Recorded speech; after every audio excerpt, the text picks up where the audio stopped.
Hello guys, tara samahan nyo kami magdamo ng mga bata. Ayun nga, sobrang kapal niya na kawawa yung mga tanim dito na talong kasi meron dito mga tanim na talong si pinsan. So napabayaan na rin kasi busy na siya.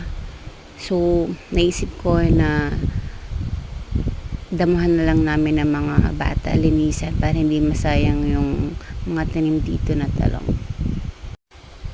Hello guys, tara samahan nyo kami magdamo ng mga bata. Ayun nga, sobrang kapal niya na kawawa yung mga tanim dito na talong kasi meron dito mga tanim na talong si pinsan. So napabayaan na rin kasi busy na siya. So naisip ko na damuhan na lang namin ng mga bata, linisan para hindi masayang yung mga tanim dito na talong.